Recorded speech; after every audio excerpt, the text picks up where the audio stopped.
Assalamualaikum warahmatullah.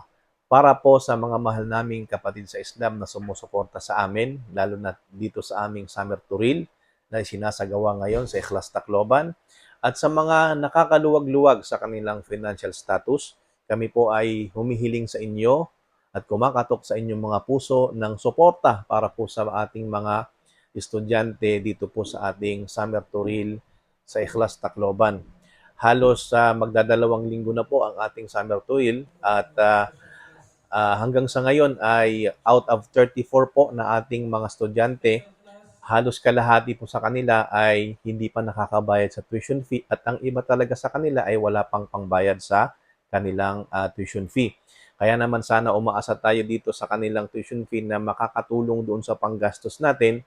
Ngunit dahil naiintindihan naman natin ang karamihan sa kanila na talagang mahirap ang buhay ngayon at hindi rin naman natin magawang matanggihan na hindi sila pag-aralin at tanggapin dahil alam natin sa kanilang mga lugar na sila lang din ang maaaring makapag-aral dito sa ating Summer Turil.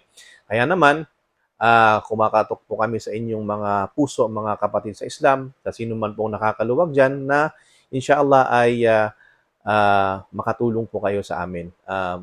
Panggastos po para sa ating mga pang-araw-araw ng gastusin dito po sa ating Summer Turil, sa kanilang pagkain, at sa kanilang mga gastusin sa mga ustad natin na gabit araw nandito sila at sumusuporta at sumusubaybay po sa mga anak natin upang sila ay matuto sa pananampalatayang Islam. Pagpalain nawa kayo ni Allah subhanahu wa ta'ala mga kapatid sa Islam at naway biyayaan kayo ni Allah subhanahu wa ta'ala sa lahat ng inyong ibibigay at tumbasan nawa ito ni Allah o higitan nawa ni Allah ang anumang inyong ibibigay para sa Kanya.